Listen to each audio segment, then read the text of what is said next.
சிறகடிக்க ஆசை சரியில்லை இனி நடக்க போகுது அப்படின்னு தான் பார்க்க போகிறோம். இங்கே மீனாவை வேலைக்கு போக வேண்டாம் அப்படின்னு சொல்லி முத்து சொல்லிட்டாரு. இல்லைங்க பெய் தான் ஆகணும், கல்யாண முகூர்த்தம் வேறு, நான் கொடுக்கலன்னா நல்லா இருக்காதுங்க. அதுபோக வந்துட்டு வேறு யார்ட்டையாவது அவங்க வாங்கிடுவாங்க, வேலை போயிடும் அப்படி இப்படிங்கிறாங்க. என்ன மீனா உடலுக்கு சரியில்லைன்னா சொல்லாமல் இருக்க வேண்டியதானே, உனக்கு தலையில் எவ்வளோ காயம் இருக்குது, ஏன் அப்படி பண்ணுற அப்படிங்கிறாங்க. சுருதியும் சொல்லி பார்க்குறாங்க. வேறு வழி இல்லைங்க, நான் போய் தான் ஆகணும் அப்படிங்கிறாங்க. நீ போகணும் அப்படின்னா டிரைவரை நான் வரேன் அப்படின்னு சொல்லி முத்து கிளம்பி போகிறாரு. இந்த சூழ்நிலையில் சிட்டி வந்து ரோஹிணிக்கு ஃபோன் அடிக்கிறாங்க. ரோஹிணிக்கு ஃபோன் அடித்து இந்த மாதிரி நான் சொன்ன வேலை என்னாச்சு அப்படிங்கிறாங்க. உடனே சிட்டி இருங்க வரேன் அப்படின்னு சொல்லிட்டு ஃபோனை வச்சிடுறாங்க. அப்போ சிட்டிக்கு ரொம்பவே கடுப்பாயிடுது. உடனே வாட்ஸ்அப்பில் ஆடியோ அனுப்புகிறாரு. இங்கே பாரு, நான் உனக்கு கொடுத்துருக்க டைம் வந்து 2 நாள் தான், 2 நாளில் நீ அதை முடிச்சிட்ட அப்படின்னு சொன்னால் என்ன, அந்த முத்துக்கு எதிரான அந்த வீடியோவை எடுத்து நீ ஃபார்வர்ட் பண்ணிட்ட, அவன் மாப்பிள்ளை வந்து அசிங்கப்பட்டுட்டான், அந்த மீனாவும் முத்தும் அந்த வீட்டில் இருக்கவே முடிக்க முடியாமல் போயிடுச்சுன்னா நான் ரொம்ப சந்தோஷப்படுவேன். அது போக நீ சொன்ன அந்த ஆளை நான் வந்து முடிச்சிடுறேன், உன்னை அவன் நினைக்க மாட்டான், டிஸ்டர்ப் பண்ணவே மாட்டான், உன்னை எந்த வகையிலும் நெருக்கடி பண்ண மாட்டான், அதை நான் பார்த்துக்கிறேன் அப்படின்னு சொல்லிட்டு ஆடியோ அனுப்பிட்டு வச்சிடுறாரு. இப்படியா இருக்குது இந்த சூழ்நிலையில். அதுக்கப்புறம் வந்து ரோஹிணி அதை ஓப்பன் பண்ணி பார்க்குறாங்க. ஓ, அப்போ இந்த முத்து கையில் இருக்கிற அந்த வீடியோ வந்து ரொம்ப முக்கியமானது போல், அந்த வீடியோ என்னென்னு ஃபஸ்ட்டு நம்ம ஓப்பன் பண்ணி பார்க்கணும். சிட்டி ஏன் இவ்வளோ அவசரப்படுறான்? ஆனால் சிட்டிக்கும் முத்துக்கும் ஏதோ ஒரு வகையில் ஆகலை. அந்த முத்தை வந்து குடிச்சிட்டான் வச்சிட்டான்னு சொல்லி ஒரு வீடியோ வைரல் ஆனதுக்கு காரணம் சிட்டி தான் ஃபார்வர்ட் பண்ணியிருக்கான் அப்படி இப்படின்னு சொல்கிறாங்க. ஆனால் வந்து ஏன் அந்த வீடியோவுக்கு ரொம்ப சிட்டி முக்கியத்துவம் கொடுக்குறான்னு புரியலையே. லட்சக்கணக்கில் பிஸ்னஸ் பண்ணுறான், கொடுக்க வேண்டிய பணத்தையும் வேணாங்கிறான். அப்புறம் வந்துட்டு உனக்கும் பணம் எக்ஸ்ட்ரானாலும் தரேன், எனக்கு இது மான பிரச்சனை அப்படி இப்படிங்கிறான். அது போக வந்து அந்த சத்யாவை வந்து அசிங்கப்படணும், சத்யாவை திருடன் நினைக்கணும் அப்படின்லாம் சொல்கிறானே. சத்யா வந்து அவன்கிட்ட தானே வேலை பார்க்குறான், என்னென்னு எனக்கு ஒன்றுமே புரியலையே அப்படி இப்படின்னு சொல்லி நினச்சிட்ருக்காங்க. ஒருவேளை சத்யா வேலையை விட்டு நின்றுப்பானோ, அதனால் வந்து என்னத்தையோ பண்ணணும்னு நினைக்கானோ சிட்டி அப்படின்னு சொல்லி படம் மாதிரி யோசிக்கிறாங்க. சரி, நம்மளுக்கு என்ன, நம்மளுக்கு வந்துட்டு முத்து மீனாக அந்த வீட்டில் இருக்கக்கூடாது, இந்த வீடியோ வச்சு அனுப்பிடலாம். சரியா, சிட்டிக்கும் இந்த வீடியோவை நம்ம ஃபார்வர்ட் பண்ணிட்டோம்னா அவனும் நம்மகிட்ட வாங்கின காசை வேணான்றுவான். அதனால் நம்மளுக்கு மிச்சம் தான், லாபம் தான், ஒன்றுமே பிரச்சனை இல்லை.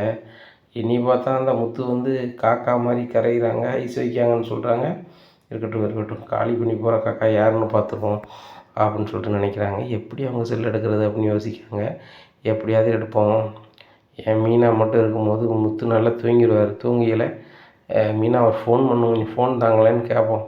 கேட்கும்போது அவங்க ஃபோன் தருவாங்க. இல்லை மீனா, உங்கள் செல்லு வந்து பட்டன் ஃபோன், அது லாய்க்கப்படாது, நீங்கள் உங்கள் வீட்டுக்காரன் செல் இருக்குல்ல, அதில் வந்து வீடியோ கால் பண்ணலாம், அது டச்சு ஃபோன், அதை கொடுங்க அப்படின்னு கேட்போம். கண்டிப்பாக மீனா எதையுமே நினைக்காம இன்னசென்ட்டாக தந்துடுவா. தந்துட்டான்னா நான் ஆட்டோமேட்டிக்காக சீனை ஓவர் ஆக்கி விட்ருவோம். அதில் இருக்க வீடியோவை நம்ம அப்படியே நம்ம செல்லுக்கு ஃபார்வர்ட் பண்ணி விட்டுட்டு எல்லாருக்குமே கொடுத்துட்டு ஆன்ட்டிக்கு ஒரு காஃபி போட்டு கொடுத்துட்டோம்னா சீன் ஓவர் ஆயிரும் அப்படின்னு நினச்சி மனசுலேயே ரொம்ப சந்தோஷப்படுறாங்க. ரோஹிணி, உனக்கு இன்னுமே ஏறுகால் தாண்டி, ஒன்றுமே பிரச்சனை இல்லை. கிறிஷை வந்து எப்படியாவது பிரிச்சுருவாங்க இந்த முத்து மீனான்னு நினச்சேன். கிறிஷை கூட்டி கொண்டு நேராக இங்கே வச்சுட்டேன், அதுவும் ஸ்கூல்லையும் சேர்த்துட்டேன். என்ன, அந்த பிரச்சனை முடிஞ்சது. அம்மாவையும் மாதம் நம்ம பார்த்துக்கிட்டோம். சில நேரம் பார்க்க போக கூட முடியாமல் இருந்துச்சு, தினமும் பார்த்துக்கிட சூழ்நிலை வந்துருச்சு. கிறிஷும் கூட அம்மா பக்கத்தில் இல்லையான்னு ஃபீல் பண்ணிகிட்டே இருந்தான். நம்மளும் தினம் அவங்க கூட ஊட்டி விட்டுட்டு சாப்பிட்டுட்டு அவங்க கூட இருக்கக்கூடிய நேரங்களும் அதிகமாக போகுது. ஒன்றுமே பிரச்சனை இல்லை. மனோஜும் நல்லா பிஸ்னஸ் பண்ணுறாரு, நல்லா டெவலப் பண்ணிடுவார், ஒன்றும் பிரச்சனை கிடையாது. அவருமே வந்து இப்போ தெளிவாக வேலை பார்க்க ஆரம்பிச்சிட்டாரு. சரி, ரைட்டு, நம்ம காட்டில் மழை தான் அப்படின்னு நினச்சிட்ருக்காங்க. இங்கே முத்து வந்து மீனா எங்கெங்கே பூவை கொடுக்கணுமோ அங்கங்கே நிப்பாட்டி பூவை கொடுத்துட்டே இருக்கிறாங்க. அப்போ 2 பேருமே சந்தோஷமாக சிரித்து பேசிகிட்டு இருக்காங்க. இடையில காஃபிலாம் குடிக்கிறாங்க. குடிச்சிட்டு இதுவும் ஒரு வகை சந்தோஷமாக தாங்க இருக்குது அப்படின்னு சொல்லிட்டு பேசிக்கிட்டு சிரிச்சுக்கிட்டு இருக்காங்க. இதை சிட்டி கொஞ்சம் தள்ளி இருந்து பார்த்துட்ருக்காரு. ரொம்பவே கடுப்பாக இருக்குது. என்ன அசிங்கப்படுத்திட்டு இவன் வந்து ரொம்ப சந்தோஷமாக இருப்பானா, நான் பார்த்துட்ருக்கணுமா அப்படின்னு சொல்லி சிட்டிக்கு ரொம்பவே கடுப்பாக இருக்குது. அண்ணா என்னாச்சு அப்படிங்கிறாங்க. அங்கே பாரு அப்படிங்கிறாங்க. ஆமாண்ணா, இந்த முத்து மீனாவும் ஓவராக பண்ணிகிட்ருக்காங்க அப்படிங்கிறாங்க. ஓவராக தானே பண்ணுறாங்க, பைக்கில் தானே போகிறாங்க, நம்ம காரை வச்சு தட்டுவோம் அப்படிங்கிறாங்க. அண்ணே, வேறு மாதிரி ஏறக்கூடாதா அப்படிங்கிறாங்க. ஆகட்டும் பார்த்துக்கலாம், கிட்டத்தட்ட சுக்காக நொறுக்குனா ஒரு 3 மாதம் வீட்டில் கடையில் கிடக்கட்டும், விட்டுறக்கூடாது அப்படி இப்படிங்கிறாங்க. பண்ணிடலாண்ணே, ஒன்றும் பிரச்சனை இல்லை. கேட்டால் வந்து நான் தானே டிரைவர், நான் பார்த்துக்கிறேண்ணே, உங்களுக்கு தான் போலீஸ்லேருந்து எல்லாம் பழக்கமாக இருக்குமே அண்ணே அப்படிங்கிறாங்க. எல்லாம் பழக்கம் தான், எத்தனை லட்சம் செலவாயிட்டாலும் பரவாயில்ல, அடித்து தூக்கு, போய் சேர்ந்தாலுமே ஒன்றும் பிரச்சனை இல்லை, நான் பார்த்துக்கிறேன், உன் குடும்பத்தை நான் செட்டில் பண்ணி விட்டுறேன், சரியா? என்ன வேணுமோ நான் செய்கிறேன் அப்படிங்கிறேன். சரிண்ணா இது போதாதானே அப்படின்னு சொல்லிட்டு வண்டியை எடுக்க தயாராகிறாங்க. இங்கே பூ வியாபாரம் பார்த்துட்டு இருக்கும்போதே பைக்கில் ஏறுறாங்க முத்து. ஏறும்போது கண்ணாடியில் பார்க்குறாங்க, பின்னாடி சிட்டியும் ஒரு காரை வச்சுக்கிட்டு நிற்காரு. ஓ, இவன் வேறு நிற்கானோ, எனத்தையாவது பண்ண பார்ப்பானே அப்படின்னு சொல்லிட்டு இப்படி கண்ணாடியிலே பார்க்குறாரு. ஏறி காரில் உட்காந்துட்டு போ தூக்கு அப்படின்னு சொல்லிட்டு கை சிக்னலை காட்டுதாங்க. ஓ, மோதல் தான் பார்க்குறானா அப்படின்னு சொல்லிட்டு சார் ரைட்டு நம்ம தயார் நிலையில் இருக்கோம்னா கரெக்டாக சீக்கிரம் ஏறு அப்படிங்கிறாங்க. ஏறுறாங்க. ஏறுன பின்னாடி அந்த காருக்கு முன்னாடி ரொம்ப ஸ்பீடாக போகிறாங்க. மீனா என்னங்க இவ்வளோ ஸ்பீடாக போகிறீங்க, இந்த தெருவில் ஒரு வியாபாரம் இருக்குங்க அப்படின்னு. இல்லை மீனா வந்து பார்த்துக்கலாம் அப்படிங்கிறாங்க. ஏங்க என்னங்க நீங்கள் அப்படிங்கிறாங்க. இரு மீனா நான் சொல்லுதேன் அப்படின்னு சொல்லிட்டு ரொம்ப ஸ்பீடாக போகிறாங்க. டேய் அந்த முத்து ரொம்ப ஸ்பீடாக போகிறான்டா, விட்டாத, ஏறிப்போ ஏறிப்போ ஏறிப்போ அப்படிங்கிறாங்க. நாளைக்கு ஏறி போகிறாங்க. டவார்னு அந்த வளைவு பக்கத்தில் வரையில் டவார்னு அந்த இடம் இருக்குது, அது ஓரமாக நின்றுறாரு முத்து. இந்த சூழ்நிலையில் சிட்டி நேராக போய் செவுத்தில் போய் முட்டிடுறாங்க அந்த காரை வச்சு. முட்டினோடனே காரு சுக்குநூறாக நொறுங்கிடுது. சிட்டிக்கு அந்த காருக்குள்ளே மாட்டிக்கிறாரு. டிரைவரும் மாட்டிக்கிறாரு. அடையப்பா அடையம்மான்னு கத்துறாங்க. கத்துனோடனே முத்து எட்டி பார்க்குறாரு. என்னங்கண்ணா சிக்கிட்டியா, உன் வழியில் உனக்கு காப்பாற்றி விட்டனா, நீ வந்து பைக்கை வந்து ஓவர்டேக் பண்ணி தூக்க பார்க்கானே அப்படிங்கிறாங்க. ஏங்க என்னங்க சொல்கிறீங்க அப்படிங்கிறாங்க. மீனா நான் கண்ணாடியில் உன்னை பார்த்தேன், அங்கேருந்து வரும்போதே நம்மளை வந்து தூக்கலான்னு பார்த்தான், இப்போ அவனே சிக்கிட்டான்.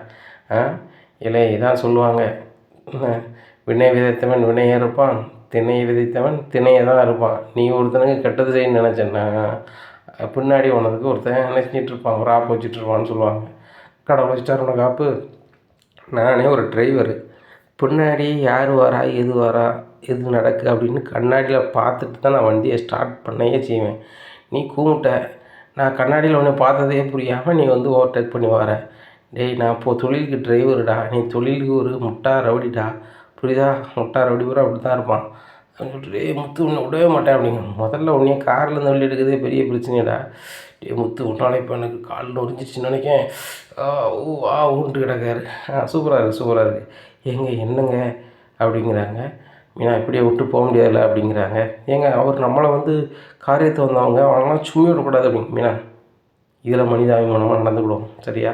அவன் நம்மளுக்கு காப்பு வைக்கணும்னு நினச்சா நம்ம அவனுக்கு வச்சாச்சு. இப்போ நம்ம செய்ய வேண்டியது என்ன செய்யணும், உதவி பண்ணணும் அப்படிங்கிறாங்க மனிதாபிமானத்தின் அடிப்படையில் அப்படிங்கிறாங்க. ஏங்க ஆமாம் மீனா பண்ணி தான் ஆகணும் சிதறாமரு அப்படின்னு சொல்லிட்டு நேராக ஆம்புலன்ஸ் ஃபோன் அடிச்சு இந்த மாதிரி 2 அனாதை வந்து செவுத்தில் மோதிட்டு கிடக்காங்க, கேப்பாரச்சு கிடக்காங்க. ஒரு நாயை வந்து அவங்க வந்து ஓவர்டேக் பண்ணியிருப்பாங்க உங்களுக்கு, அது வந்து அது வசமாக செஞ்சு விட்டு போயிட்டு சார் கொஞ்சம் சீக்கிரம் வாங்க அப்படிங்கிறாங்க. டே முத்து உன்னை விட மாட்டேன் அப்படிங்கிறாங்க. டே முட்டாப்பையில் முதல்ல இதில் உன்னை காப்பாற்றுறதுக்குள்ள முயற்சிகள் இறங்குனா தான் முதல்ல அமைதியாக இருக்கா அப்படிங்கிறாங்க. கொஞ்சம் நேரத்தை சிட்டி வாங்கிக்கிறாரு. உடனே 108 வந்து கூட்டி போயிடுறாங்க, அனுப்பிச்சு கூட்டி போயிடுறாங்க. அப்போ அதில் இருக்கவங்க பூரா சொல்கிறாங்க, இந்த புருஷ முன்னாடி தான் அந்த இவங்களை 2 பேரையுமே காப்பாற்றுனது அப்படிங்கிறாங்க. நல்ல வேலை நம்ம தப்பிச்சோங்க அப்படிங்கிறாங்க மீனா. இல்லை மீனா அவன் வந்து பாதி தான் கத்திக்கிருக்கான், இன்னும் மீதி கக்குவான், அவன் வெளியே வரட்டும் எப்படியும் 2-3 மாதம் ஆகும் சரியாகிறதுக்கு. இவனுக்கு இவ்வளோ கோபம் நம்ம மேலே அப்படின்னு சொல்லிட்டு பல மாதிரி நினச்சி பார்க்குறாரு. இந்த மாதிரி காரில் பார்க்குறாரு. அதில் ஒரு செல்லு கிடக்குது. மீனா செல்லு இருக்குது அப்படிங்கிறாங்க. ஏங்க அடுத்தவங்க செல் நம்மளுக்கு இருக்குது அப்படிங்கிறாங்க. மீனா இவன் நம்மளுக்கு எதிராக வேலை செய்கிறான், உன் தம்பி வேலைக்கு போயிட்டு போகலன்ட்டான், இப்போ வந்து பல கடுப்பில் அவன் சுற்றுவான். அப்போ இந்த செல்ஃபோனில் நம்மளுக்கு தேவையான ஆதாரம் எதாவது இருக்கான்னு பார்ப்போம் அப்படிங்கிறாங்க. ஏங்க அடுத்தவங்க செல்லு எதுக்குங்க அப்படிங்கிறாங்க. மீனா நான் அடுத்தவன் செல்லுக்கோ அடுத்தவன் பொருளுக்கோ எதுக்குமே நான் ஆசைப்பட மாட்டேன், உனக்கு நல்லாவே தெரியும். ஆனால் நம்மளுக்கு ஏதாவது ஆதாரம் இருக்கான்னு பார்ப்போம் அப்படிங்கிறாங்க. ஏங்க முதல்ல பூ வியாபாரத்தை பார்ப்போம் அப்படிங்கிறாங்க. அதுவும் சரி தான் வா அப்படின்னு சொல்லிட்டு ஒரு உரம் பூ வியாபாரம் பார்க்குறாங்க. மீனா அங்கே ஒரு தெரு விட்டு போச்சுல, அங்கே பூ அப்படின்னு சொல்லிட்டு போகுதுட்டு நிறைய வியாபாரத்தை பார்க்குறாங்க. ஏங்க இன்றைக்கி செமையான வியாபாரங்க அப்படிங்கிறாங்க. உடனே அப்படியே சொல்கிறேன் சரி ரைட்டு அப்படின்னு சொல்லிட்டு வீட்டுக்கு போகிறாங்க. டே முத்து அப்படிங்கிறாரு அண்ணாமலை. என்னப்பா அப்படிங்கிறாங்க. ஏதோ ஆக்சிடெண்ட் ஆகல, மீனா வந்து நான் காப்பாற்றினீங்களா அப்படிங்கிறாங்க. ஆமாப்பா ஒரு விஷப்பூச்சி ஒன்று அதில் அடிபட்டுட்டு அப்படிங்கிறாங்க. என்னடா சொல்கிற அப்படிங்கிறாங்க. ஆமாப்பா ஒரு காரில் அந்த சிட்டி போயிட்டு இருந்தான், அவன் ஆக்சிடெண்ட் ஆகிட்டான் அப்படிங்கிறாங்க. அவனுக்கு உனக்கு ஏற்கனவே ஆகாதில்ல அப்படிங்கிறப்பா. ஆகாதுனாலும் ஒரு மனிதாபிமான அடிப்படையில் நான் வந்து ஆம்புலன்ஸ் வர சொல்லி அனுப்பிவிட்டோம்ப்பா அப்படிங்கிறாங்க. அப்படியா சரி அப்படிங்கிறாங்க. உடனே அண்ணாமலை வீட்டுக்குள்ளே போகிறாரு. 3 பேருக்கும் வீட்டுக்குள்ளே போகிறாங்க. போகும்போது விஜயா முத்து போனால் யாருக்கும் வராது அப்படிங்கிறாங்க. உடனே விஜயா சொல்கிறாங்க, ஏங்க வந்ததும் வராதுமா வந்து முத்தை வந்து நீங்கள் வந்து புகழ்ந்துக்கிட்டே தான் இருக்கணுமா அப்படிங்கிறாங்க. அவன் செஞ்ச செயல் அப்படி, டிவியை பாரு அப்படிங்கிறான். டிவியில் என்ன வருது அப்படிங்கிறாங்க. எல்லா நியூஸ்லேயும் முத்து மீனா தான் வராங்க அப்படிங்கிறாங்க. என்னங்க அப்படி என்னத்தை செஞ்சுட்டாங்க அப்படிங்கிறாங்க. பாரு வச்சு பாரு அப்படிங்கிறாங்க. உடனே மனோஜ் ரோகிணிலாம் வந்து வச்சு டிவி வச்சு பார்க்குறாங்க. வச்சு பார்க்கும்போது அந்த வீடியோவில் வந்து ஒரு கார் ஆக்சிடெண்ட் ஆகிருக்கு. அந்த ஆக்சிடெண்ட் ஆன கார் பக்கத்தில் நின்றுருக்காங்க. சிட்டிங்கிற முன்னாள் ரவுடி அந்த காரில் போகும்போது ஆக்சிடெண்ட் ஆகிருச்சு. அவங்க உயிருக்கு போராடிட்டு இருக்கும்போது அந்த தம்பதிகள் முத்து மீனா தான் காப்பாற்றி ஆம்புலன்ஸில் அனுப்பியிருக்காங்க. அவங்களுக்கு பெரிய நன்றிகள். இப்படியான ஒரு நல்ல உள்ளங்கள், இப்படி ஒரு தாய்மை உள்ளங்கள், இப்படி ஒரு கருணை உள்ளங்கள் இருக்கும்போது தான் இப்படி ஒரு உயிரை வந்து காக்கப்படுது. இவங்கெல்லாம் மேன்மேலும் நல்லா இருக்கணும். இப்படிப்பட்டவங்களுக்கு சமூக சேவைக்கான விருதெல்லாம் வழங்கப்பட வேணும். இதை அரசுகள் வந்து இதை என்ன செய்யணும், இதை வந்து கவனம் செலுத்த வேணும். இந்த மாதிரி நல்லவர்களை ஊக்குவிக்கிறதில்ல அப்படி இப்படின்னு என்னெல்லாமோ சொல்லி செய்தியாக வருது. இதை பார்த்தோன்னே விஜயாவுக்கு, ஏங்க இவங்களுக்கு ஒரு வேலை இல்லையா? பூவுக்கு போனோம்னா பூவுக்கு வேலையை மட்டும்தானே பார்க்க வேண்டியதானே அப்படிங்கிறாங்க. உடனே அண்ணாமலை சொல்லுறாரு, முத்துடைய குணம் இதுதான். யார் என்ன தீமை செஞ்சாலும் அவங்களுக்கு நன்மை மட்டுமே செய்வான். அந்த சிட்டி இவனுக்கு குடைச்சல் கொடுத்துக்கிட்டே இருப்பான், பண்ணிக்கிட்டே இருந்திருக்கான். ஆனாலும் அவனுக்கு ஒரு பிரச்சனை, அவனுக்கு ஒரு இதுன்னா இவன் காப்பாற்றிருக்கான் அப்படிங்கிறாங்க. எப்பா அதுலேயும் ஒரு வகையில் நம்மளுக்கு பங்கு இருக்குப்பா அப்படிங்க. நீங்கள் சும்மா இருங்க அப்படிங்கிறாங்க. ஏங்க இவங்களுக்கு வந்து ஊர் வம்பு இழுத்து போட்டு எதான் வேலைங்க அப்படிங்கிறாங்க. நீ வாயை பண்ணிட்டு விஜயா, அவன் எவ்வளோ பெரிய நல்லது செஞ்சுருக்கான் அப்படிங்கும்போது ஸ்ருதி ரவியும் வராங்க. வந்து சூப்பரு மீனா, செம மீனா, நீங்கள் 2 பேருமே பயங்கரமான ஆள். எல்லோரும் வந்து சண்டைக்கு வரும்போது நீங்கள் வந்து வரிசை தான் கட்டுவீங்கன்னு பார்த்தோம். ஆனால் காப்பாற்றுறதுலேயும் இவ்வளோ டெக்னிக்கலாக ஒரு தம்பதிகள் காப்பாற்றுவீங்க, இவ்வளோ சூப்பராக பண்ணுவீங்கன்னு நினச்சி கூட பார்க்கல அப்படிங்கிறாங்க. நாங்கள் எங்கே மீனா, நாங்கள் எங்கே ஸ்ருதி காப்பாற்றுறோம், அது விதியாக நடந்தது தான் அப்படிங்கிறாங்க. இல்லை இப்படிலாம் நடக்கும்போது அதை கடந்து எல்லோரும் போயிட்டுருப்பாங்க, நம்மளுக்கு என்ன அப்படின்னு சொல்லிட்டு. ஆனால் நீங்கள் 2 பேரும் அப்படி செய்யலைல்ல. வியாபாரத்துக்குன்னு போனீங்க, அங்கே ஒரு உயிரை காப்பாற்றணும் போது பண்ணுறீங்களே, அதுவும் எதிரிக்கே பண்ணுறீங்களே பா, பயங்கரமான ஆளுக்கு அப்படின்னு சொல்லிட்டு எல்லாருமே ரொம்ப போகிறாங்க. ஸ்ருதி சொல்கிறாங்க, டேய் ரவி கற்றுக்கூடா, உங்கள் அண்ணன் முத்துட்டையும் மீனாட்டையும் ரொம்ப சூப்பராக பண்ணுறாங்க அப்படிங்கிறாங்க. ஸ்ருதிகிட்ட ரவி சொல்கிறாரு, உண்மையிலே முத்தும் மீனாட்டையும் ரொம்பவே சூப்பரு. நம்மளாக இருந்தால் கூட இப்படி பண்ண மாட்டோம். என்ன ஸ்ருதி, நம்ம மேலே ஒருத்தன் வந்து பகையாளியாக இருக்கானா, அவன் எக்கேடும் கெட்டு போகிறான் அப்படின்னு சொல்லிட்டு நம்ம கடந்து போவோம். இப்படி ஒரு ஆம்புலன்ஸ் வர சொல்லி ஏற்றி விட்டு இந்த மாதிரி பண்ணுவாங்களா அப்படிங்கிறாங்க. அதுவும் பெருசு தான் அப்படின்ட்டு இருக்கும்போது, மீனா அப்படிங்கிறாங்க. என்னங்க அப்படிங்கிறாங்க. இந்த செல்லில் என்ன இருக்குன்னு பார்க்க போகிறேன் அப்படிங்கிறாங்க. ஏங்க இந்த செல்லு அவன் காணலன்னு சொல்லுவான்ல அப்படிங்கிறாங்க. என்ன காணலைன்னா திருடிட்டு நான் சொல்ல போகிறான்? இல்லை செல்ஃபோன் வண்டியில் எங்கேயே கிடக்குன்னு நினச்சிட்டு இருக்க போகிறான். அது நம்ம அதுக்கு எதுவும் ஆதாரம் இருந்தால் இது பண்ண போகிறோம், இல்லைன்னா அவனுக்கு கிடைக்கிது மாதிரி நம்ம பண்ணிடுவோம், ஒன்றும் பிரச்சனை இல்லை அப்படிங்கிறாங்க. சரிங்க அப்படிங்கிறாங்க. செல் அப்படியே நோண்டி பார்க்குறாங்க. அதில் சத்யா சிட்டி ஃபோட்டோ எடுத்தது அப்படி இப்படின்னு நிறைய இருக்குது. அதுபோக கடன் வாங்கினவங்க லிஸ்ட்டு எல்லாத்தையுமே செல்லில் வந்து பர்சனலாக வந்து ஒரு ஃபைல் மாதிரி போட்டு வச்சுருக்கிறாரு. சரி ரைட்டு, இது நம்மளுக்கு தேவையில்லை அப்படின்னு சொல்லிட்டு அடுத்த ஃபைலில் பார்க்குறாரு. அடுத்தாப்புல யாரெல்லாம் ஃப்ரெண்டு அப்படின்னு சொல்லிட்டு ஃப்ரெண்டு ஃபைல் அப்படின்னு சொல்லிட்டு ஒவ்வொரு ஃபோட்டோ வச்சுருக்குறாங்க. அதில் ஃப்ரெண்டுன்னு சொல்லிட்டு ரோகிணி ஃபோட்டோ இருக்குது. என்னது ஃப்ரெண்டா அப்படின்னு சொல்லிட்டு பார்க்குறாரு. அப்புறம் வந்து கால் லிஸ்ட்லேயும் பார்க்குறாரு. ரோகிணிக்கு ஒரு 2-3 கால் பண்ணியிருக்கிறாரு. ரோகிணி ரிசீவ்டு காலும் ஆகிருக்குது, மிஸ்டு காலும் ஆகிருக்குது. ரோகிணியும் கால் பண்ணியிருக்காங்க. இப்படி ரிசீவ்டு காலும் ஆகிருக்கு, எல்லாமே இருக்குது அப்படின்னு சொல்லிட்டு முடிக்கிறாரு. என்னவா இருக்கும் எங்களுக்கு 2 பேருக்கும் நட்பு என்ன அளவில் வந்திருக்கும் அப்படின்னு சொல்லிட்டு முடிக்கிறாரு. உடனே மீனா வாயேன் அப்படிங்கிறாங்க. என்னங்க அப்படிங்கிறாங்க. இங்கே பாரேன், இது சிட்டி ஃபோன் தானே அப்படிங்கிறாங்க. ஆமாம் அப்படிங்கிறாங்க. இதில் எப்படி மீனா ரோகிணியை வந்து ஃப்ரெண்டுன்னு போட்டு ஃபோட்டோவை சேவ் பண்ணி வச்சுருக்கான் அப்படிங்கிறாங்க. என்னங்க சொல்கிறீங்க, ஃப்ரெண்டுன்னு போட்டு வச்சுருக்காங்க, காமிங்க அப்படிங்கிறாங்க. காமிக்கிறாங்க. ஆமாங்க அப்படிங்கிறாங்க. பாரு உன் தம்பி ஃபோட்டோலேருந்து எல்லாமே இருக்குது பாரு, இவளும் ஃப்ரெண்டுன்னு வருது, அது என்ன கணக்குன்னு ஒன்றும் தெரியலையே அப்படிங்கிறாங்க. எனக்கும் புரியலைங்க அப்படிங்கிறாங்க. இப்போ என்னவா இருக்கும் அப்படிங்கிறாங்க. தெரிலங்க அப்படிங்கிறாங்க. பாரு கால் ரிஜிஸ்டரை பாரு, ஃபோன் அவன் பண்ணியிருக்கான், இந்த பொண்ணு அட்டன் பண்ணியிருக்குது, அது போக இது கால் பண்ணியிருக்குது, மிஸ்டு காலில் கிடக்குது, இவங்க பல மணி நேரம் பேசியிருக்காங்க மீனா அப்படிங்கிறாங்க. அப்போ சிட்டிக்கு ரொம்ப பழக்கமாக ரோகிணி அப்படிங்கிறாங்க. அப்படி தான் நினைக்கிறேன் மீனா. ஆனால் ஏன் இந்த பிள்ளை அவனுக்கு பழக்கம் என்ன வரும்னு தெரியலையே, அவன் ரவுடி பைய, இது பார்லர் வச்சுருக்கு, இதுக்கும் அதுக்கு என்ன சம்மந்தம்னு ஒன்றுமே புரியலை, எனக்கு குழப்புது அப்படிங்கிறாங்க. எனக்கும் புரியலைங்க. ஏற்கனவே எனக்கு வந்து உடம்பு சரியில்லைன்னா தூங்கணும்னு நினைக்கும் போது இப்படியாங்க நான் தூங்கக்கூடாத செய்தியை சொல்லிட்டேங்க, இப்போ நான் அதையே நினச்சி குழம்பிட்டுருப்பேன் அப்படிங்கிறாங்க. விடுமுறை என்னென்னு பார்ப்போம் அப்படின்னு சொல்லிட்டு வாட்ஸ்அப்புக்கு போகிறாங்க. வாட்ஸ்அப்பில் சிட்டி வந்து ரோகிணிக்கு அனுப்பின ஆடியோ இருக்குது. இதை பார்த்துட்டு முத்துக்கு, மீனா இதை முதல்ல கேளு கேட்குறாங்க. கேட்டோன்னே மீனா ரொம்ப ஷாக் ஆகிறாங்க. ஏங்க இந்த ரோகிணி என்னங்க நினச்சிட்ருக்கு, இப்படிலாம் பேசியிருக்கு, சரி உங்கள் செல்லில் என்ன வீடியோ இருக்குது அப்படிங்கிறாங்க. மீனா அப்படிலாம் ஒன்றும் இல்லை. இல்லை உங்கள் செல்லில் ஏதோ வீடியோ இருக்குது, அதை சிட்டி கேட்டு தானே ரோகிணி இது பண்ணியிருக்கான்.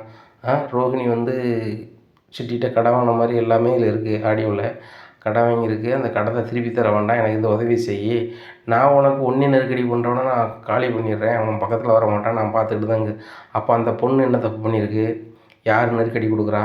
உங்கள் செல்லில் என்ன வீடியோ இருக்குது? எப்படி வந்து ரோகிணி வந்து அந்த சிட்டிக்கு ஃப்ரெண்டானா? எனக்கு எல்லாமே தெரியணுங்க அப்படிங்கிறாங்க. மீனா, அப்படிலாம் எனக்கு ஒன்றும் தெரியாது மீனா அப்படிங்கிறாங்க. இல்லைங்க, இதுக்கு எல்லாமே மூல காரணம் உங்கள் செல்லில் ஒரு வீடியோ இருக்குன்னு சொல்கிறாங்க. எனக்கு உங்கள் செல்லில் உள்ள வீடியோ பார்க்கணும் அப்படிங்கிறாங்க. இல்லை மீனா விடுமண்ணா அப்படிங்கிறாங்க. எனக்கு பார்த்தே ஆகணும் அப்படிங்கிறாங்க. மீனா, நீ என்ன நினச்சிட்ருக்க, விடேன் அப்படிங்கிறாங்க. மீனா சொல்லுவாங்க, அதை எப்படி விட முடியுங்க? இது எல்லாத்துக்குமே மூளை வந்து அந்த வீடியோ வருகுது, அதை எப்படி விட முடியும்? நீங்கள் அதை காமிங்க அப்படிங்கிறாங்க. மீனா, விடு மீனா, அதை பார்த்தா நீ மனசு ரொம்ப கஷ்டப்படுவேன் அப்படிங்கிறாங்க. ஏங்க, நான் கஷ்டப்படுறேன் படலை, நீங்கள் அதை காமிங்க அப்படிங்கிறீங்கள மீனா, ரொம்ப நொந்து போயிடுவேன் அப்படிங்கிறாங்க. நீங்கள் காமிங்க அப்படிங்கிறாங்க. சரி ரைட்டு, இப்போ காமிச்சா சரியாக இருக்காது, நான் ஹெட்ஃபோன் எடுத்து வரேன், அந்த வீடியோவையும் அதை ஆடியோவை நீ பைய கேளு அப்படிங்கிறாங்க. உடனே வீடியோவும் ஆடியோவும் இருக்கா அப்படிங்கிறாங்க. ஆமாம் மீனா, இது ஹெட்ஃபோன் எடுத்து வரேன் அப்படின்னு சொல்லிட்டு ஹெட்ஃபோன் எடுத்துகிட்டு, மீனா நீ இதை பார்க்க தான் செய்யணுமா அப்படிங்கிறாங்க. கண்டிப்பாக நான் பார்க்க தான் செய்யணும், கேட்க தான் செய்யணும் அப்படிங்கிறாங்க. அதனால் காமிக்கிறாங்க. காமிச்சிட்டு ஹெட்ஃபோனை மாட்டி விட்றாங்க. இதை பார்த்துட்டு மீனா ரொம்ப ஷாக் ஆகிறாங்க. எங்கே யாரோ நம்ம அத்தைக்கிட்ட வந்து பேக்கை எடுத்துகிட்டு போகிறாங்க அப்படிங்கிறாங்க. சரி ரைட்டு, எடுத்துகிட்டு போகிறாங்க, அது யாருன்னு பாரு அப்படிங்கிறாங்க. யாருன்னு பார்க்குறாங்க, சிட்டியும் சத்யாவும். இதை பார்த்தோன்னே மீனா ரொம்பவே அழுதுடுறாங்க. என்னங்க எப்படி இருக்குது அப்படிங்கிறாங்க. ஆமாம் மீனா, அதனால தான் இதை நான் பார்க்க வேண்டாம் வைக்க வேண்டாம் அப்படின்னு சொன்னேன். இப்போ சிட்டியும் ரோகிணியும் பேச வச்சு பார்க்கும்போது சத்யாவை வந்து மேலே பகையாக இருக்கிறான். அது போக நான் உன்னையும் அசிங்கப்படுத்தணும், நம்மளை இந்த வீட்டில் விட்டுல அனுப்பணும்னு இந்த ரோகிணிக்குள்ளே நினைக்குது. அந்த சிட்டி தாங்கிட்ட வேலைக்கு வராத அந்த சத்யா குடும்பம் நிம்மதியாக இருக்கக்கூடாதுன்னு அவன் இந்த வேலையை செய்கிறான். இதான் நடந்திருக்கு. நீ வேறு இந்த வீடியோவை பார்க்கணும்னு சொல்லிட்டு சொன்னோன்னே தான் காமிச்சிட்டாங்க. நான் அவனுக்கு வாழ்நாள் முழுவதும் காமிச்சிருக்கவே மாட்டேன் அப்படிங்கிறாங்க. என்னை மன்னிச்சிருங்க அப்படிங்க. ஏன் அப்படிங்கிறாங்க. இல்லை, என் தம்பி கையை ஒடிச்சிட்டிங்க வச்சிட்டிங்கன்னு சொல்லி ரொம்ப நான் ஃபீல் பண்ணி உங்கள்கிட்ட பேசாமே இருந்திருக்கேன், கோவத்தில் இருந்திருக்கிறேன். ஏன்னா சாபம் கூட அந்த நிமிஷத்தில் விட்டுருக்கேன். ஆனால் நீங்கள் நல்லா இருக்குன்னு நினச்சிருப்பேன், அந்த நேரத்தில் நான் கோவப்பட்டிருக்கேன். ஏதோ ஒரு வகையில் ஒரு காரணம் இருக்குது, இவ்வளோத்துக்குள்ளே ஒரு கல்லாக போக மாட்டார், பாசம் வச்சா உயிரை வைப்பார், ஏன் அப்படி பண்ணிட்டாரு அப்படின்னு சொல்லிட்டு நான் நினச்சிக்கிட்டே இருந்தேன். ஆனால் இப்போ தாங்க தெரியுது, பெற்ற தாய்கிட்ட ஒருத்தன் கலந்துட்டு போகும்போது வந்து நீங்கள் விடுவீங்களா அப்படின்னு சொல்கிறாங்க. மீனா, நான் அதுக்காக மட்டும் நான் பண்ணல மீனா, அதுக்கப்புறமும் கூட திருந்த வழியை பண்ணு அப்படின்னு சொல்ல வகையில் கேட்கலாம் அவன். அதுபோக அந்த கார் ஸ்டாண்டில் எல்லோரும் முன்னாடி மாமன் கூட பார்க்காம கை வாங்கினோன்னே சரி, அதில் எனக்கு தாங்கவே முடியல. அதுபோக வந்து எவ்வளவோ சொல்லி புரிய வைக்க மாட்டேன் மீனா, உன் தம்பி கேட்குறது மாதிரி இல்லை, அது கடுப்பில் தான் பண்ணேன். மற்றபடி அவன் வந்து எப்படியாவது திருந்தணுங்கிறதுக்கு தான் மீனா. இப்போ எப்படிங்க பணம் வந்துச்சு அப்படிங்கிறாங்க. அந்த பணத்தை உன் தம்பி தான் தான் சரியா சிட்டி கொடுத்து உங்களுக்கு தேவை பணம் தானே, வாங்கிட்டு போயிட்டே அப்படின்னு சொல்லிட்டு எனக்கு. அப்பவும் நான் வந்து எங்கள் அம்மாவுக்குள்ளே போனால் வீட்டுக்குள்ளே போனேன்னு வாங்கிட்டு கொடுத்துட்டேன். போலீஸ் வந்துட்டான்னு முடிச்சுக்கிட்டு மீனா அப்படிங்கிறாங்க. தேங்க்ஸுங்க அப்படிங்க. என்ன தேங்க்ஸ் அப்படிங்கிறாங்க. இல்லை, இந்த வீடியோ அத்தையோ யாரோ பார்த்துருந்தாங்கன்னா என் தம்பியை திருடன்னு சொல்லியிருப்பாங்க, கண்டிப்பாக என்ன அந்த வீட்டில் வாழ வச்சுருக்க மாட்டாங்க, அனுப்பியிருப்பாங்க அப்படிங்கிறாங்க. இங்கே பாரு மீனா, தெரிஞ்சோ தெரியாமலோ அந்த வீடியோ என்கிட்ட வந்துருச்சு, அதை நான் ஒரிஜினலாக அங்கே இருக்கிற அழிச்சிட்டேன். அதில் இருக்க ஒரே காப்பி இது தான், சரியா? இந்த காப்பியால் தான் இவ்வளோ பிரச்சனை வருதுன்னு இப்போ தான் தெரியுது. இந்த ரோஹிணிகிட்ட இந்த சிட்டி இந்த காப்பியை தான் வெளியிட சொல்லியிருக்கான். இது வெளியிட்டான் அப்படின்னு சொன்னால் ரொம்ப சங்கடமாக போயிடுவான், உன் தம்பியும் உள்ளே போயிடுவான், எங்கள் அம்மாவும் உன்னை வீட்டு விட்டு வெளில அனுப்புவாங்க. இதை உண்மையை தெரிஞ்சு என்கிட்ட சொல்லலைங்க, என்கிட்ட சொல்லலைங்க அப்படின்னு சொல்லி எங்கள் அப்பாவுக்கும் எனக்கும் ஒரு விரிசல் பண்ணி என்னை வீட்டு விட்டு அனுப்பியிருப்பாங்க. இது சரியே வராது, இந்த வீடியோ இந்த நிமிஷத்தில் அழிச்சாகணும் அப்படிங்கிறாங்க. ஆமாங்க, அதை அழிச்சிருங்க அப்படின்னு சொல்லிட்டு அழிக்கிறாங்க. அழிச்சு முடிச்சுட்டு மீனா மறுபடியும் ஏதாவது ஒரு ஃபோல்டரில் கிடக்கான்னு பார்க்குறேன். அழிஞ்ச பிறகு இன்னொரு ஃபோல்டரில் கிடக்குமாங்க, அது என்னென்னு பார்க்குறேன் அப்படின்னு சொல்லிட்டு பார்க்குறாங்க. அதுலேயும் அழிச்சிடுறாரு. அழிச்சிட்டு அவருக்கு ஒரு டவுட்டு, மீனா இது அழிஞ்சிட்டான்னு எனக்கு தெரியல, ஒரு வார்த்தை ரவிக்கிட்ட நான் வந்து எந்த ஃபோல்டரில் அழிச்சது கிடக்கும் அப்படின்னு கேட்குறேன் அப்படிங்கிறாங்க. ஏங்க இப்போ தெரிஞ்சிடாதா அப்படிங்கிறாங்க. அவனும் தெரியாது, தான் நம்பரு நான் வரேன் அப்படின்னு சொல்லிட்டு நேராக ரவி அப்படிங்கிறாங்க. என்ன முத்து அப்படிங்கிறாங்க. இல்லை, ஒரு செல்லில் ஒரு வீடியோ அழிக்கணும்னு வச்சுக்கோங்க, அது எங்கே போய் கிடக்கும் அப்படிங்கிறாங்க. இந்த ஃபோல்டரில் கிடக்கும் அப்படிங்கிறாங்க. அதையும் அழிச்சிட்டோம்னா அவ்வளோதான் முத்து, இன்னும் வராது அப்படி. சரி அப்படி வேறு எதுவும் அழிக்கணும் முத்து அப்படிங்களா? இல்லை, நான் அழிச்சிட்டேன் அப்படின்ட்டு மறுபடியும் செல்லை 2-3 வாட்டி பார்க்குறாரு. ஒன்றும் இல்லை, ரைட்டு அப்படின்னு சொல்லிட்டு மீனா, நம்ம செல்லில் உள்ள வீடியோ அழிச்சாச்சு, ஒன்றும் பிரச்சனை இல்லை, ஆனால் இந்த புள்ள வந்து இவ்வளோ மொத்தல மாதிரி தான் பண்ணுவான்னு நினச்சி கூட பார்க்கல அப்படிங்கிறாங்க. எங்கே இந்த பிள்ளை கடன் வாங்கியிருக்கா, கடன்லாம் தர வேண்டாம் வைக்க வேண்டாம்னு சொல்லியிருக்கானே, அப்போ அந்த பிள்ளை கடன் வாங்கியிருக்குமா அப்படிங்கிறாங்க. அண்ணா ஒரு ஃபோல்டரில் நான் இருக்கு பாருங்க, இதில் கடன் வாங்கின லிஸ்ட்டை பூரா இதில் போட்டு வச்சுருக்காங்க. இதில் ஃபைலாக இருக்கு பாரு அப்படின்னு சொல்லிட்டு ஓப்பன் பண்ணி ஒவ்வொருத்தராக பார்க்குறாங்க. அதில் ரோகிணி ஃபைல் இருக்குது. ரோகிணி கையெழுத்து போட்டு பணம் வாங்கினது, எவ்வளோ அமௌண்ட் வாங்கினது எல்லாமே அதில் இருக்குது. ஓ, இந்த பணம் கொடுக்க வேண்டாம்னு சொன்னோன்னா நம்மளுக்கு எதிராக அந்த பிள்ளை செயல்படுது அப்படின்னு சொல்லிட்டு முத்துக்கு தெரிஞ்சது. பார்த்தியா மீனா, எப்படிலாம் அந்த கேடி இருக்குது பார்த்தியா. நம்ம வீட்டில் அந்த மனோஜ் தான் அப்படின்னா அந்த பொண்ணு அதுக்கு மேலே. இன்னொரு உண்மையும் சொல்கிறேன், நீ அதை வந்து யார்ட்டையும் கேட்க வேண்டாம், மனசில் மட்டும் வச்சுக்கோ அப்படிங்கிறாங்க. என்னதுங்க வேறு யார்ட்டையும் திருடி இருக்கானா தம்பி அப்படிங்கிறாங்க. ஏய் அது இல்லடி, நான் சொல்கிறது ஃபஸ்ட்டு கேளு அப்படிங்கிறாங்க. சொல்லுங்கங்க அப்படிங்கிறாங்க. அந்த ரோஹிணி பொண்ணு பார்ல வச்சுருக்கேன் சொந்தமாக, ஆனால் பேரை மட்டும்தான் மாற்றிருக்கேன் அப்படி இப்படின்னு சொல்லுதில்ல அப்படிங்கிறாங்க. ஆமாங்க அப்படி தான் சொல்கிறாங்க. முதல்ல அத்தை பேரில் இருந்துச்சு, விஜயா பேரில், இப்போ வந்து ஏதோ ஒரு பேரில் மாற்றிருக்கதாக சொல்கிறாங்க அப்படிங்கிறாங்க. அது முற்றிலும் பொய் அப்படிங்கிறாங்க. என்னங்க சொல்கிறீங்க, நான் கூட அந்த வழியாக பூ வியாபாரம் பண்ண போனேன், பேர் மாற்றி இருந்துச்சு அப்படிங்கிறாங்க. மாற்றி இருந்துச்சு தான், ஆனால் ஓனர் இது இல்லை அப்படிங்கிறாங்க. ஏங்க இவங்க தானங்க ஆரம்பித்தாங்க, நம்ம கூட திறப்புலாவுக்கு போனோமே அப்படிங்கிறாங்க. மீனா நீ ரொம்ப சூப்பராக பேசுகிற, ஞானம் உள்ளவதான், அதான் ஸ்கேன் பண்ணி பார்க்கும்போது தலையில் ஒன்றுமே இல்லைன்னு சொல்லியிருக்காங்க அப்படிங்க. ஏங்க அப்படிங்கிறாங்க. இல்லடி ஒரு ஜோக்காக தான் சொல்கிறேன், அந்த புள்ள பார்லரை எப்போ விற்றுருச்சு. ஏங்க பார்லர் விற்றுருச்சா? நீ ஏன் ஷாக்காகிற? ஷாக்காக வேண்டியது மனோஜும் அம்மாவும் தான். சரியா, இதை விற்று ரொம்ப நாள் ஆச்சு. சரியா, இதை வந்து அப்பாட்ட நான் வந்து பல மாதத்துக்கு முன்னாடியே சொல்லிட்டேன். ஆனால் இன்னும் அந்த புள்ள வந்து தன்னுடைய பார்லர் மாதிரியே ஏமாற்றிட்டுருக்கு அப்படிங்கிறாங்க. ஏங்க நேற்று கூட அவங்க பார்லர் போகிறேன், பார்லருக்கு தேவையான பொருட்கள் வாங்க அப்படின்னு சொல்லிக்கிட்டு இருந்துச்சு அப்படிங்கிறாங்க. அங்கே அந்த பிள்ளை வேலை பார்க்கு, ஓனரு வேறு.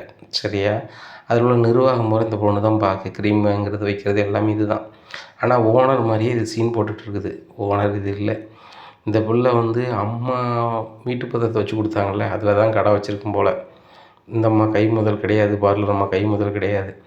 வீட்டு பத்திரத்தை உடனே திருப்பணும் அம்மா சொல்லையில், அந்த நேரத்தில் இந்த பொண்ணு விற்று தான் கொண்டு இந்த 10 லட்ச ரூபா வீட்டில் கொண்டுட்டியா உள்ள கொஞ்சம் சீன் போட்டு தட்டிச்சில்ல, அப்போ அதில் தான் இது பண்ணியிருக்குன்னு நான் நினைக்கிறேன். மற்றபடி அந்த காலகட்டத்திலே அது கொடுத்துருச்சு. அந்த ஓனரே என்னோடய கஸ்டமராக தான் இருக்காராங்க. இப்போது ஆத்திர அவசரத்துக்கு என்னை தான் கூப்பிடுவாங்க, நான் போயிட்டு வந்துட்டுருக்கேன், அது ரோஹிணிக்கு தெரியாது அப்படிங்கிறாங்க. ஏங்க இவ்வளோ ஃப்ராடுத்தனம் தான் அந்த பிள்ளை பண்ணியிருக்கு. அப்படி பார்த்தா எப்படிங்க அவங்க இவங்களுக்கு பார்லர் ஆரம்பிக்கவே துட்டு இல்லை. இவங்க அப்பா எப்படி வெளிநாட்டிலேருந்து 15 லட்ச ரூபா அனுப்பி இவங்களுக்கு வந்து ஃபர்னிச்சர் கடை வைக்க சொல்லுவாங்க அப்படிங்கிறாங்க. இதை தான் நீ கரெக்டாக நோட் பண்ணணும் மீனா. உனக்கு மண்டையில் சரக்கு இருக்கா இல்லையா நீ தான் நோட் பண்ணணும். அவங்க அப்பா நல்லா இருக்கும் போதே ரோஹிணிக்கு ₹1 கொடுக்கல, வாங்கியும் முடியலை. சரியா, அவங்க அப்பா ஜெயிலுக்கு போயிடுறாங்க.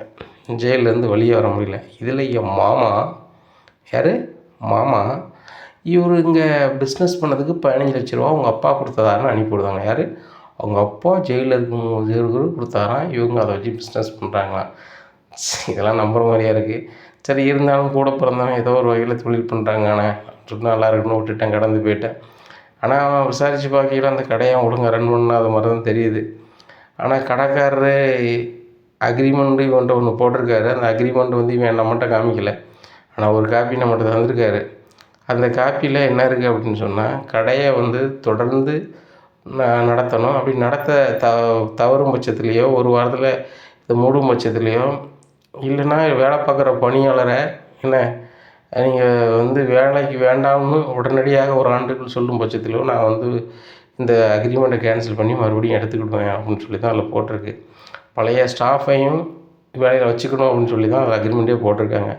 இவன் கடையை வாங்கின உடனே அந்த ஸ்டாஃப் ஒன்று படித்தான். அந்த அக்ரிமெண்ட்டை படித்தானா படித்து பார்க்கலையா ஆர்வக்குள்ளாருன்னு தெரியல, அது ஒன்று மீறிட்டான். அப்புறம் வந்துட்டு அந்த கடையை ஒரு வாரம் அடைக்கக்கூடாது வைக்கக்கூடாதுன்னு சொல்கிறாங்க. ஆனால் இவன் இந்த ஜாதகத்தை நம்பி மூட நம்பிக்கையில் மூழ்கி போயிருக்கான். அதனால் அதில் ஏதாவது அடைச்சா வச்சாலுமே 2 அக்ரிமெண்ட்டை மீறிட்டாங்கன்னா அவங்க கடையும் வாங்கிடுவாங்க. இப்படிலாம் இருக்குது மீனா அப்படிங்கிறாங்க. ஏங்க இந்த அக்ரிமெண்ட்டுமே அவர் படிக்காமல் இருப்பார் அப்படிங்கிறாங்க. மீனா அவன் படித்த முட்டாள்தானே மீனா அப்படிங்கிறாங்க. ஏங்க இப்போ இந்த சிட்டி செல்லை என்ன செய்ய போகிறீங்க அப்படிங்கிறாங்க. சிட்டி செல்லையா, அதுக்கு ஒரு வேலை இருக்குது மீனா அப்படிங்கிறாங்க. என்ன அப்படிங்கிறாங்க. நாளைக்கு நம்ம ஒரு முக்கியமான இடத்துக்கு போவோம் அப்படிங்கிறாங்க. எங்கே அப்படிங்கிறாங்க. வா மீனா போவோம் அப்படின்ட்டு சொல்கிறாங்க. சரிங்க அப்படின்னு சொல்லிட்டு காலையிலே விடியுது, விடிஞ்சோடனே கிளம்புறாங்க. மீனா வா ஹாஸ்பிட்டல் போவோம் அப்படிங்கிறாங்க. எந்த ஹாஸ்பிட்டலுங்க அப்படி, வா அப்படின்னு சொல்லிட்டு இந்த ஹாஸ்பிட்டல் தான். அவங்க யாரும் உங்களுக்கு தெரிஞ்சவங்க யார் இருக்காங்களாங்க அப்படிங்கிறாங்க. ஆமாம் ஆமாம் உனக்கும் தெரிஞ்சவங்க தான் வா அப்படின்னு கூப்பிட்டு போகிறாங்க. அங்கே சிட்டிக்கு 2 காலும் ஒடிஞ்சிருச்சு, 2 கையும் ஒடிஞ்சிருச்சு, கெட்டு போட்டிருக்காங்க. அப்போ டாக்டர்கிட்ட கேட்காங்க, ஐயாவுக்கு என்னாச்சு அப்படிங்கிறாங்க. உங்கள் ஐயாவா அப்படிங்கிறாங்க. ஆமாம் நம்மளுக்கு தெரிஞ்ச ஐயா, பெரிய ஐயாலாம் அப்படிங்கிறாங்க. மீனா ஏங்க இவனை பார்க்க எதுக்குங்க வந்திருக்கோம் அப்படிங்க. இல்லை மீனா நம்ம மேலே காரியத்தை வந்தவன். என்னது காரியத்தை?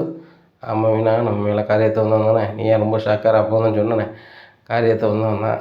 என்ன நம்மளுக்கு இந்த நிலைமையை ஆக்கணும்னு நினச்சான். கடவுள் பார்த்துட்டு இருப்பாரான், உட்காசமாக ஆப்பு வச்சு விட்டாரு. என்ன அப்படிங்க. டேய் முத்து அப்படிங்கிறாங்க. இருறா டாக்டர் எனக்கு எவ்வளோ நாள் ஆகும் சரியாகிறதுக்கு அப்படிங்கிறாங்க. எப்படினாலும் 6 மாதத்துக்கு ஒன்றும் செய்ய முடியாது. ஏன்னா இவர் உடம்புல அவ்வளோ ஆல்கஹால் இருக்குது. நாங்கள் கொடுக்க மருந்தெல்லாம் வந்து செட் ஆகுமா செட் ஆகலைன்னு தெரியலை. ஆனால் வந்து கண்டிப்பாக இவருக்கு குணமாக வாய்ப்புகள் அதிக நாள் ஆகும் அப்படிங்களா. அப்படியே டாக்டர் எவ்வளோ நாளாகும் பரவாயில்ல, அவர் ஹாஸ்பிட்டலே இருப்பாப்புல.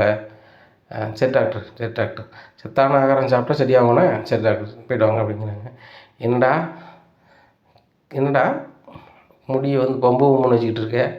ஓ சலூன் கடைக்கு வந்திருக்கியா அப்படிங்க. டேய் முத்து துமுறடா உனக்கு அப்படிங்க. ஆமாடா துமுறு தாண்டா. எங்கள் ஹாஸ்பிட்டலில் எனக்கு இருக்குன்னு எனக்கு தெரியத்தான் செய்யும். இப்படி ஒரு பரட்டை தலையை வச்சுக்கிட்டு அடுத்தவனை வந்து நீ வந்து காரை வச்சு மோதணும் வைக்கணும்னு நினச்சிக்கிட்டு இருக்கேனே. இடாய் மேலே இருக்க கடவுள் ஒரு ஆள் இருக்கார். அவர் பார்த்துட்டு இருப்பார் நம்ம என்ன செய்தோம் ஏது செய்தோம்னு சொல்லிட்டு. அவர் கொடுத்த கணக்கு தான் உனக்கு சரியா. 6 மாதம் எவ்வளவு 6 மாதம் நீங்கள் தான் இருக்கணும் அப்படிங்கிறாங்க. உடனே மீனா ஏங்க இதெல்லாம் எதுக்கு நம்ம பேசணும் அப்படிங்கிறாங்க. இருக்கு மீனா அந்த ரோகிணியை வச்சு எனக்கு பிளான் பண்ணுறேன்னே. வீடியோ வந்து சமூக வலைதளத்தில் பரப்பணுன்னே. நீ உனக்கு இது எப்படி தெரியும் அப்படின்னு சொல்லிட்டு திருதுன்னு முழிக்காரு சிட்டி. நீ ரொம்ப யோசிக்காத, ஏற்கனவே உனக்கு ஆக்சிடெண்ட் ஆகிருக்கு, நீ ரொம்ப யோசிக்காத, நான் பார்த்துட்டேன். இதை நம்ம செல்லு அப்படிங்கிறாங்க. ஆஹா செல்லு எடுத்துட்டோம் மொழி அப்படின்னு சொல்லிட்டு இதில் இருக்க எல்லா காப்பியுமே எனக்கு ஒரு காப்பி நான் எடுத்துக்கிட்டேன். சரிதானா இது வெத்து செல்லு தான் வச்சுக்கோ அப்படின்னு சொல்லிட்டு செல்லில் வைக்கிறாரு. இதை பார்த்தா டேய் விடமாட்டேன் அப்படிங்க. டேய் ஒன்றி 6 மாதம் ஹாஸ்பிட்டலேருந்து விட மாட்டாங்க, இங்கே இருக்கணும், இந்த சரியான முறை தான் வரணுண்ணே சரியா. நீ என்ன இவனுக்கு இலவசம் நினைப்பா. சரி ரைட்டு மீனாவா கிளம்பலாம். மீனா அந்த ஆப்பிள் பழத்தை அப்படி எடு அப்படிங்கிறாங்க. ஏங்க உங்களுக்கு தானே வேண்டதான் அப்படிங்க. மீனா நம்ம நட்டமா மீனா நம்ம வீட்டில் போய் சாப்பிட்டு உடம்ப தேத்துவோம். இவன் வந்து நல்லாகி வெளியே வந்தாங்கன்னா 4 பேருக்கு இவனால் பாதிக்க தான் முடியும் மீனா. அது நீ எப்படி நினைக்கிறியா இல்லை இவன் நல்லா இருக்குன்னு நினைக்கிறியா அப்படிங்க. இல்லை இல்லைங்க இவன் நல்லா இருக்கக்கூடாது, இதே வார்டில் யாராவது கஷ்டப்பட்டவங்க உடம்பு முடியாதவங்க யாராவது இருப்பாங்க அவங்களுக்கு கொடுத்து போயிடலாம் அப்படிங்கிறாங்க. இது சூப்பர் யோசனை மீனா வா அப்படின்னு சொல்லிட்டு ஒரு வயதுக்கு முதிர்ந்தவங்க ஒரு நாளுக்கு போய் பணம் கொடுத்துட்டு அப்படி கிளம்புறாங்க. இங்கே முத்து மீனாவும் வெளில வராங்க. முத்து மீனா வெளில வர்றத இவங்க பார்க்கல, ரோகிணி பார்க்கல. இந்த சூழ்நிலையில் மீனா மீனா அங்கே பாரு அப்படிங்கிறாங்க. இங்கே ரோகிணி நைஸாக வந்து சிட்டியை பார்க்க ஹாஸ்பிட்டலுக்கு வராங்க. இப்படியா இருக்குது. இந்த சூழ்நிலையில் வந்து பார்த்தியா மீனா அந்த கேடியை பார்க்க இந்த கேடி போகுது, இது ஒரு ஃபோட்டோ எடுத்து வச்சுக்குவோம் அப்படிங்கிறாங்க. இது எதுக்கு அப்படிங்க. இல்லை மீனா உதவும் இந்த டேட்டு போட்டு எடுத்து வச்சுக்குவோம் அப்படின்னு சொல்லிட்டு ஃபோட்டோ எடுத்துக்கிறாங்க. பேக் போஸ் ஒன்று எடுத்துக்கிறாங்க. இந்த சூழ்நிலையில் வந்து நேராக சிட்டிவி பார்க்குறாங்க. சிட்டிவி பார்க்கும்போது என்ன சிட்டி என்னாச்சு உனக்கு, அந்த முத்து தான் உன்னை காப்பாற்றினா வச்சதானா அப்படிங்கிறாங்க. ஏய் முட்டாள் அப்படிங்கிறாங்க. முட்டாளா அப்படிங்கிறாங்க. எல்லா விஷயம் அவனுக்கு தெரிஞ்சிருச்சு, உன்னை பற்றி தெரிஞ்சிருச்சு, என்னை பற்றியும் தெரிஞ்சிருச்சு அப்படிங்க. என்ன எப்படி தெரிஞ்சிச்சு அப்படிங்கிறாங்க. எனக்கு ஆக்சிடெண்ட்டான இடத்துல வந்து செல்லு கிடந்திருக்கும் போல், நான் உங்கள்கிட்ட வாட்ஸ்அப்பில் பேசினது என்ன, நான் உன்னை ஃப்ரெண்டுன்னு சொல்லி ஃபோட்டோ வச்சு பதிஞ்சு வச்சது, மற்றபடி எல்லாமே அவனுக்கு தெரிஞ்சிருச்சு. என்ன சொல்கிறீங்க அவனுக்கு தெரிஞ்சிருச்சா அப்படிங்க. அவனுக்கு தெரிஞ்சுட்டு இப்போ தான் பொண்ணை பார்த்துட்டு கிளம்புறான், ஒரு 2 நிமிஷம் கூட இருக்காது, இப்போ தான் கிளம்பி போகிறாங்க அப்படிங்கிறாங்க. ஐயோ நான் பார்க்கலையா அப்படிங்கிறாங்க. உடனே நீ பார்க்கலையா, அவனுக்கு எல்லாமே தெரிஞ்சிருச்சு, நீ என்கிட்ட கடை வாங்கினது வச்சது நான் அவன்கிட்ட பேசினது இன்னும் அவ்வளோதான், இனியே வந்து அவன் செல்லில் நீ வீடியோலாம் எடுக்க முடியாது, அவனே என் செல்லில் அழிச்சிருப்பான் அப்படிங்கிறாங்க. ஐயோ இப்படி ஆயிடுச்சா அப்படின்னு சொல்லி முழிக்கிறாங்க. பின்னாடியே ரோஹிணி ஓடி வந்து பார்க்குறாங்க. அப்போ தான் முத்து மீனாவும் காரில் ஏறுறாங்க. ஆகா நம்மளை பற்றி எல்லா விஷயமும் தெரிஞ்சுட்டேன், இப்போ என்ன செய்யணும் ஒன்றுமே புரியலையே அப்படின்னு சொல்லிட்டு முழிக்காங்க. ரைட்டு முத்துக்கும் மீனாவுக்கும் கொஞ்சம் இறக்க குணம் இருக்கும், என்ன இருந்தாலும் எப்படியாவது அவங்களுக்கு ஃபோன் பண்ணி நிப்பாட்டி வச்சிடணும் அப்படின்னு சொல்லிட்டு மீனாவுக்கு ஃபோன் அடிச்சுட்டே இருக்காங்க ரோஹிணி. உடனே எங்க ரோஹிணி ஃபோன் அடிக்காங்க அப்படிங்கிறாங்க. உடனே முத்து சொல்கிறாரு, அங்கே கிடக்காமல் ஒரு தில்லாலங்கடி, அந்த தில்லாலங்கடி இந்த தில்லாலங்கடிகிட்ட சொல்லியிருப்பாப்புல, முத்துக்கு மீனாவுக்கு எல்லாம் தெரிஞ்சிருச்சு, நம்ம படம் ஓடாது, நீ எப்படியாவது வாழ்க்கையை காப்பாற்றணும், இல்லை உன்னை பற்றி நீ பெரிய ஆளுன்னு காப்பாற்றிக்கணும் அப்படிங்கிறதுக்காக அவங்கள நீ எப்படியாவது அணைச்சிக்கான் இருப்பான். இவங்க அணைச்சி பேசுகிறாங்க. மீனா ஃபோன் என்கிட்ட கூட அப்படிங்கிறாங்க. ஹலோ அப்படிங்கிறாரு. முத்து சாரி முத்து அப்படிங்கிறாங்க. ஏன் எனக்கே சாரி சொல்கிறேன் அப்படிங்கிறாங்க. இல்லை உங்கள் மேலே உள்ள கோவத்தில் தான் உங்களுக்கு எதிராக நான் செயல்பட்டுட்டேன், மற்றபடி எனக்கு வந்து உங்கள் மேலே பெரிய அளவில் கோவம் எதுவும் இல்லை அப்படிங்கிறாங்க. அம்மா எங்களுக்கும் உங்கள் மேலே கோவம்லாம் இல்லை, விடு பார்த்துக்கலாம் அப்படிங்கிறாங்க. முத்து நீங்கள் எங்கே இருக்கீங்களா அங்கேயே நில்லுங்க, நான் வரேன் முத்து, நான் பைக்கில் தான் வந்திருக்கேன், ப்ளீஸ் நில்லுங்க அப்படிங்கிறாங்க. இல்லை நாங்கள் வீட்டுக்கு கிளம்புறோம், வெயில் ஜாஸ்தியாக இருக்குது அப்படிங்கிறாங்க. முத்து உங்கள் காரில் ஏசி தானே இருக்குது, நான் வேணால் வாடகை வேணால் தந்துடுறேன், கொஞ்சம் வெயிட் பண்ணுங்களேன் அப்படிங்கிறாங்க. ரொம்ப கெஞ்சிரியா, சரி ரைட் வா, நான் இந்த இடத்துல இருக்கேன் அப்படிங்கிறாங்க. ஏங்க ரோகிணி வர சொல்கிறீங்க அப்படிங்கிறாங்க. என்ன தான் சொல்லுதான்னு கேட்போம் என்ன அப்படிங்கிறாங்க. உடனே அந்த இடத்துக்கு நேராக இவங்க ரோகிணி வராங்க. முத்து, மீனா என்னை மன்னிச்சிருங்க அப்படிங்கிறாங்க. உங்களை நான் ஏன் மன்னிக்கணும் அப்படிங்கிறாரு முத்து. மீனாவும், இல்லை உங்களுக்கு எதிராக அந்த வீடியோவை நான் அனுப்பணும் வைக்கணும்னு கோவத்தில் தான் நினச்சிட்டேன். அதுபோக ஒரு அர்ஜென்ட்டுக்கு நான் பார்லர் ரன் பண்ணுறதுக்காக தான் சிட்டிகிட்ட பணம் வாங்கினேன். அந்த பணம் திருப்பி தர வேண்டாம்னு சொன்னோன்னே, சரி ரைட்டு இந்த வீடியோ தானே, இதை அனுப்புனா வந்துட்டு நம்மளுக்கு வந்து அது பணம் லெஸ் ஆகுதுன்னு நினச்சேன், வேறு ஒன்றும் இல்லை முத்து அப்படிங்கிறாங்க. ஓ, பணத்துக்கு அப்போ என்ன வேணும்னு செய்வீங்க, கிட்டத்தட்ட மனோஜாவே மாறிட்டீங்க அப்படிங்கிறாங்க. முத்து, தயவுசெய்து தப்பாக நினச்சிக்காதீங்க, உங்களுக்கு தர வேண்டிய 2,00,000 நான் இன்னும் 2 நாளில் தந்துடுறேன். நீங்கள் இதுக்காக வந்து என்னை வந்து வீட்டில் யார்ட்டையும் சொல்லிடாதீங்க, வீட்டில் சொன்னீங்கன்னா ஆன்ட்டிக்கு என் மேலே மரியாதை இல்லாமல் போயிடும் அப்படிங்கிறாங்க. ஓ அப்படியா, சரி ரைட் 2,00,000 கொடுப்பீங்க அப்படிங்கிறாங்க. 2 நாளில் தந்துடுவேன் அப்படிங்கிறாங்க. நாங்களாம் ஒரு நாள் உங்களை பற்றி சொல்ல மாட்டோம், நீங்களாவே மாட்டிப்பீங்க மேடம், நான் ஒன்றும் சொல்லலை. மீனா இன்னும் சொல்ல மாட்டல அப்படிங்க. நான் ஏங்க சொல்ல போகிறேன், அடுத்தவங்க விஷயம் நம்மளுக்கு எதுக்கு அப்படிங்கிறாங்க. சரி நான் கிளம்புறோம், 2 நாளில் பணம் கொடுக்க பாருங்கள் அப்படிங்கிறாங்க. சரி மீனா தேங்க்ஸ்ண்ணே அப்படின்னு சொல்கிறாங்க. சரி அப்படின்னு சொல்லிட்டு கார் எடுத்து கிளம்பிடுறாங்க. எப்பா 2,00,000 தாரேன்னு சொன்னோன்னா பணத்தை பார்த்தோன்னா 2 பேரும் வாயை பிளந்துட்டாங்க. இல்லைன்னா உள்ளதை சொல்லியிருப்பேன்னு சொல்கிறாங்க, மனசுக்குள்ள நினைக்கவும் செய்கிறாங்க, வாயிலையும் பேசுகிறாங்க ரோகிணி. இங்கே முத்து மீனாவும் பேசிகிட்டு இருக்கும்போது மீனா சொல்கிறாங்க, ஏங்க அவங்ககிட்ட ஏன் 2,00,000 வாங்குதுன்னு சொன்னீங்க அப்படிங்க. மீனா, அந்த 2,00,000 புருஷன் நகைக்காக தரக்கூடிய பணம், அதை வேண்டாம் நம்ம சொல்ல தேவையில்லை, நம்ம மாடியில் ரூம் கட்டணும் சரிதானே. அவள் வந்து தில்லாலங்கடி வேலை பார்க்கானா, அது அவளை சேர்ந்தது. ஏன்னா அதை நம்ம ஒரு நாள் நம்ம 2 பேரும் வீட்டில் சொல்ல போகிறதில்ல, அது அவளுக்கு தெரியாது. ஆனால் நம்ம மாட்டிக்கிட்டோம், நம்மளை பற்றிய விஷயத்தை வீட்டில் சொல்லிடுவாங்க, நம்ம வீடியோ எடுக்கணும்னு நினச்சோம் கிடையாது, நம்ம ஆதாரம் நம்மக்கிட்ட சிக்கிட்டே அப்படின்ட்டு அந்த பொண்ணு லாக் ஆகினுக்கு அவ்வளோதான் அப்படிங்கிறாங்க. உடனே இங்கே இவங்களுக்கு வித்யாவுக்கு ஃபோன் அடித்து பேசுகிறாங்க ரோகிணி சொல்கிறாங்க, என்னை பற்றி எல்லா விஷயமும் முத்துக்கு மீனாங்க தெரிஞ்சுட்டு. என்னடி சொல்கிறேன், உனக்கு கல்யாணம் ஆனது, பிள்ளை இருந்தது எல்லாமே தெரிஞ்சுட்டாங்க. அது தெரியல, சிட்டிக்கிட்ட நான் கடன் வாங்கினது, சிட்டி நானும் பேசிக்கிட்ட ஆடியோ எல்லாமே முத்துக்கிட்ட மாட்டிக்கிடுச்சு அப்படிங்க. அது எப்படி மாட்டோம் அப்படிங்கிறாங்க. அவன் ஆக்சிடெண்ட் ஆகும்போது இவன் தானே வந்து 108 அனுப்பியிருக்கான், நடக்கும்போது அவன் செல்லு கீழே விழுந்து கிடந்திருக்கும் போல், அதில் இருக்க ஆதாரத்தை புறம் பார்த்துட்டு சிட்டிட்டுமே பேசிட்டான். இவன் என்னை பற்றி எல்லாம் தெரிஞ்சுக்கிட்டோன்னே வீட்டுக்கு போய் சொல்ல போனான். நான் அவனை வந்து 2,00,000 கொடுக்க வேண்டியிருக்கல, நான் தந்துடுறேன்னு சொன்னோன்னே அவங்க 2 பேரும் வாயை மூடிட்டு சரி நான் சொல்ல மாட்டேன்னு சொல்லிட்டாங்க அப்படிங்கிறாங்க. இந்த முத்து மீனாவும் பணத்தை பார்த்தோன்னா சரின்ட்டாங்களா அப்படிங்கிறாங்க. ஏய் பணம் தாண்டி இங்கே எல்லாம், நான் பணம் தரணுன்னா அவங்க சரியாயிட்டாங்க அப்படிங்கிறாங்க. உன்னை வித்தியா நினைக்கிறாங்க, அவங்க 2 பேரும் அப்படி கிடையாது, நீ தான் சொல்கிற. ஏன்னா அவங்க வந்து உன்னை பற்றிய விஷயத்த சொல்லி உன்னை வந்து அசிங்கப்படுத்தணும்னு நினச்சி போகிறாங்க, அப்போவும் தப்பாக தான் நினைக்கிறேன் அப்படின்னு சொல்லிட்டு சரி அப்படின்னு சொல்லிட்டு ஃபோனை வச்சுட்றாங்க. உடனே மீனா முகத்தை ஒரு மாதிரி வச்சுருக்காங்க. மீனா உன் முகம் சரி கிடையாது, நீ ஒரு மாதிரி இருந்தேன்னு வச்சுக்கோ, அந்த சுருதிக்குள்ளே ஏன் மீனா நீங்கள் ஒரு மாதிரி இருக்கீங்க, ஏன் மீனா ஒரு மாதிரி இருக்கீங்கன்னு உன்கிட்ட கேட்டுகிட்டே இருக்கும். நீ வந்து இப்படிலாம் நடந்துன்னு சொல்லிடுவேன், சுருதிக்கு தெரிஞ்சுன்னு வச்சுக்கோ, ஆட்டோமேட்டிக்காக ஃபேமிலிக்கே தெரிஞ்சிடும். அந்த பிள்ளை வாழ்க்கையை நம்ம கெடுத்தாங்க, இது பாவம் நம்மளுக்கு வேண்டாம், விடு பார்த்துக்கலாம். யார் நம்மளுக்கு எதிராக செயல்பட்டாலும் அவங்க முன்னாடி நம்ம எப்படி வந்து சமாளிக்கணும் அப்படிங்கிறத மட்டும் தான் பண்ணணும் மீனா. யாரையும் கெடுத்தோம் வச்சோங்கிறது பேர் நம்மளுக்கு என்றைக்குமே இருக்கக்கூடாது, விடு பார்த்துக்கலாம் அப்படிங்கிறாங்க. ரொம்ப நன்றிங்க அப்படிங்க. ஏன் அப்படிங்கிறாங்க. இல்லை என் தம்பி மானத்தையும் என் மானத்தையும் காப்பாற்றிட்டீங்க அப்படிங்கிறாங்க மீனா. கூட சேர்ந்து என் மானம் தான் இருக்குது அப்படிங்கிறாங்க. மீனா சிரிக்கிறாங்க. இனி என்ன நடக்கும் அப்படிங்கிறத பொறுத்திருந்து பார்க்கலாம். நம்ம சேனலை நீங்கள் மறக்காமல் லைக் அண்ட் சப்ஸ்கிரைப் பண்ணுங்கள். நன்றி, வணக்கம்.